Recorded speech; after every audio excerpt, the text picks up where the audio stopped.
भारत ने बांग्लादेश के खिलाफ एक बहुत बड़ा इकदाम उठा लिया है। बांग्लादेश के अंदर दौड़ी एक बार फिर से डर की लहर। मोहम्मद यूनुस की बात करेंगे भाई, बड़ी बड़ी बातें करने वाले एक बार फिर से आज कह लें कि इंडिया के तलवे चाटने पर मजबूर होते हुए दिखाई दे रहे हैं। एक ही जगह से बार बार जो है वो डस नहीं सकता। बांग्लादेश ने हमें पहले भी डसा हुआ है, हम उस पर दोबारा यकीन कैसे कर लें। नेपाल भी खामोश रहेगा looking at the Bangladesh India situation, Bhutan भी खामोश रहेगा लुकिंग एट ये जो सिचुएशन है, कुछ ज्यादा वो बोलेंगे नहीं। मोहम्मद यूनुस पिछले दिनों चाइना गए हैं, वहां जाकर उन्होंने ऐसी ऐसी बातें की हैं कि जिसमें इंडिया ने गुस्से में आके कदम लिया है। उन्होंने कहा कि खित्ते में जितने भी ओशन है ना, बांग्लादेश उनका इकलौता गार्डियन है। जिसके बाद इंडिया ने ये इकदाम लिया, उन्होंने कहा ठीक है बन जाए तुम लोग गार्डियन। उन्होंने उनकी ट्रांसशिपमेंट ही खत्म कर दी है। इतनी बड़ी बड़ी स्टेटमेंट्स देते हैं, इतनी बड़ी बड़ी स्टेटमेंट्स, भाई जब आप उन स्टेटमेंट से पूरा नहीं उतर सकते हो तो आपको क्या जरूरत है भारत जैसी चौथी बड़ी इकोनॉमी से पंगे लेने की। जो इंडिया ने बांग्लादेश के लिए जो ट्रांसशिपमेंट फैसिलिटी थी उसको खत्म कर दिया, जिससे ऑब्वियसली बांग्लादेश को फिर से नुकसान होगा।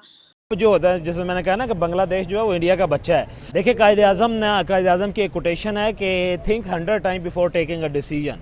आपको पता है कि बांग्लादेश की जो है कितने परसेंट की जो ट्रेड है वो इंडिया के बॉर्डर के रास्ते से होती थी, और अब बांग्लादेश को खाने के लाले पड़ गए हैं।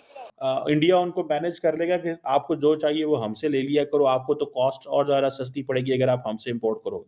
तो बेसिकली इंडिया बांग्लादेश को एक इंसेंटिव दे रहा था, जिसकी वजह से बांग्लादेश को सालाना 17,000 करोड़ का नुकसान होगा और लाखों लोग बेरोजगार हो जाएंगे। इस वक्त बांग्लादेश के माल से भरे हुए ट्रक इंडिया के बॉर्डर पर खड़े हैं और वापस जाने के लिए मजबूर हैं। और बांग्लादेश को ये सोचना चाहिए था बिल्कुल। बांग्लादेश ने अब क्योंकि ये जो इनकलाबी तबका बांग्लादेश पे काबिज है ना, इन्होंने इनकी बका की जिम्मेदारी जो है ना वो यही थी कि एंटी अगेंस्ट या एंटी इंडिया। नमस्ते दोस्तों, जैसा कि आपने देखा कि बांग्लादेश का अभी हुक्का पानी भारत ने एक तरह से बंद कर दिया है, क्योंकि बांग्लादेश चाइना में जाके जो भारत के खिलाफ बहुत सारे बयानबाजी किया, उससे भारत को कोई ना कोई एक्शन लेना ही था। इसीलिए भारत ने बांग्लादेश का जो 2010 से एग्रीमेंट था उसको कैंसिल कर दिया, यानी ट्रांसशिपमेंट, यानी भारत से होकर बांग्लादेश म्यांमार, भूटान और नेपाल में कारोबार करता था, उसको पूरी तरीक़ा से एक तरह से ठप कर दिया है। अब बांग्लादेश भारत के रास्ते से अब व्यापार नहीं कर पाएगा।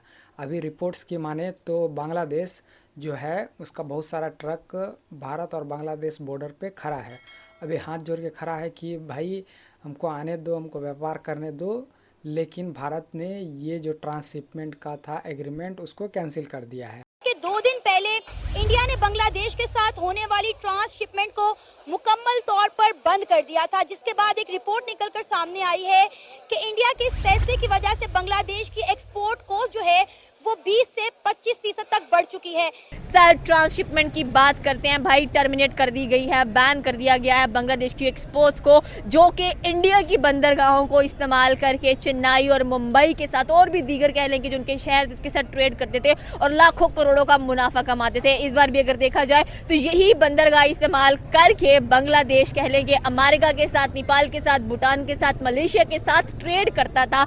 लेकिन अपनी गलती की वजह से, अपनी एक स्टेटमेंट की वजह से उन्होंने अपने ऊपर कह लें कि ट्रांसशिपमेंट करवा ली है, बैन लगवा लिया कि भाई सॉरी हम आपका साथ मजीद नहीं दे सकते हैं। मोहम्मद यूनुस को क्या कहना चाहेंगे कि एक गलती और पूरे मुल्क को कह लें कि इस चीज की जो बहुतान है वो झेलना पड़ रहा है।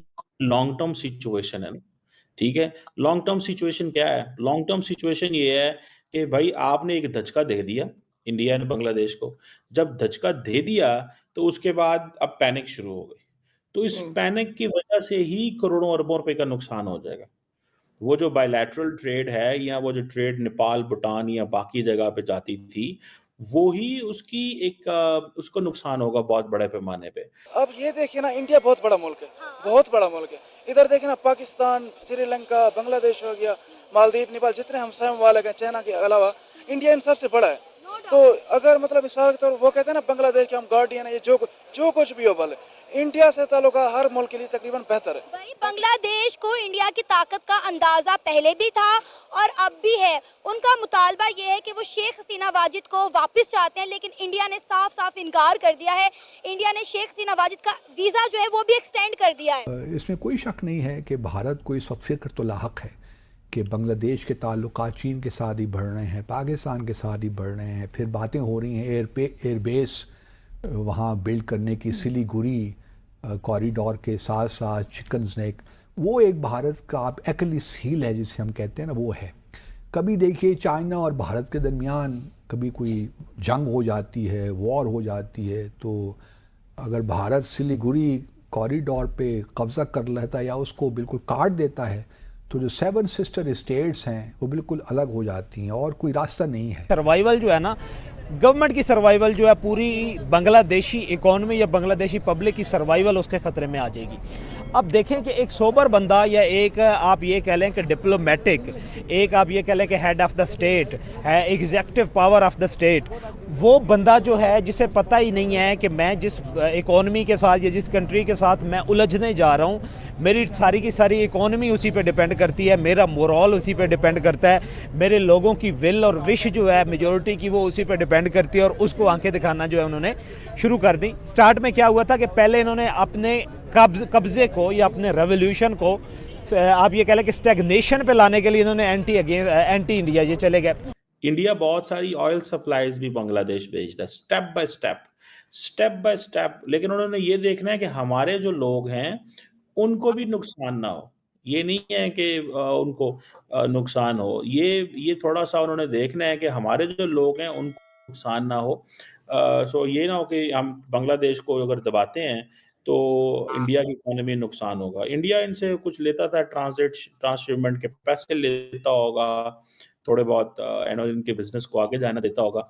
सो बहरहाल ये एक क्वेश्चन है। अब ज़ाहिर बात है उनको एयर सप्लाई शुरू करनी पड़ेगी भूटान के लिए और नेपाल के लिए। वो ये वाहिद एक छोटा सा कॉरिडोर है जो 7 सिस्टर स्टेट्स को मिलाता है भारत के साथ। सही। अगर ये आप काट दें तो कोई ज़रिया नहीं है, इसीलिए भारत वेस्ट बंगाल के ज़रिए म्यांमार के साथ एक Kaladan multi modal transport corridor बना रहा है, ताकि अगर सिलीगुड़ी चिकन नेक्स कभी ख़तरे में भी आता है, वहाँ पे सूरत हाल डिस्टेबलाइज भी होती है, तो भारत के पास एक अल्टरनेटिव रूट मौजूद हो कि वो 7 सिस्टर्स के साथ अपना जो भी इंटरनल जो ट्रेड है वो करता रहे, मतलब कम्युनिकेशंस ना टूटें। यूनुस साहब चाइना में करके आए हैं, it has been taken in bad taste in India. Then important चीज़ ये है कि India will continuously pursue how to marginalise Bangladesh, वो इसके ऊपर काम करता रहेंगे। थर्ड नेक्स्ट ये है कि जो रीजनल ममालिक हैं उनको इंडिया मैसेजिंग कर रहा है कि stay away from Bangladesh until and unless they understand हमारी रेलिवेंस एंड वैल्यू को वो नहीं समझते। सो ये इंडिया अपनी पूरी की पूरी एक वो जैसे आप कह लें कि अपनी फील्डिंग लगा के अपने इंटरेस्ट को सामने रख के बांग्लादेश को कॉर्नर कर रहा है, और साथ में उसको फिर उसको अमेरिका की सपोर्ट भी हासिल है। और वहाँ का जो यूनुस सरकार था उसको एक तरह से कड़ा चेतावनी भी दिया है कि अभी भी संभल जाओ, भारत के खिलाफ जो तुम अनर्गल बयानबाजी कर रहे हो उससे संभल जाओ। दरअसल ये हुआ था कि कुछ समय पहले मोहम्मद यूनुस चाइना गया था, ठीक है, तो वहाँ पे जाके गया कोई दिक्कत नहीं, लेकिन वहाँ पे जाके भारत के खिलाफ बयानबाजी करने लगा। यानी उनका कहना था कि चिकन नेक और 7 सिस्टर वो हमारे कंट्रोल में है, ठीक है, भारत को अगर इधर मतलब क्रॉस करना है तो एक तरह से हमारा परमिशन लेना होगा, इस टाइप का उसका बयानबाजी चल रहा था। लेकिन भारत उस समय एक तरह से चुप रहा। अभी जो भारत ने एक्शन लिया है उससे यूनुस सरकार को अब झटका भारत देना शुरू कर दिया है। पहले से ही वहाँ जो भारत एक्शन नहीं ले रहा था, लेकिन अब जो लेना शुरू कर दिया है। अब बांग्लादेश का पहले से क्राइसिस चल रहा था, अब जो ये एक्शन हुआ है तो बांग्लादेश को और ज़्यादा नुकसान होने का खबर आ रहा है। तकरीबन 17,000 से 18,000 करोड़ रुपया का नुकसान होगा। तो बांग्लादेश को अभी भी संभल जाना चाहिए, नहीं तो भारत इसी तरीक़ा से एक्शन लेगा और वो गर्त में चले जाएगा। तो कैसा लगा वीडियो आप कमेंट में अपनी राय ज़रूर दीजिए और चैनल पर नहीं तो चैनल को सब्सक्राइब ज़रूर कर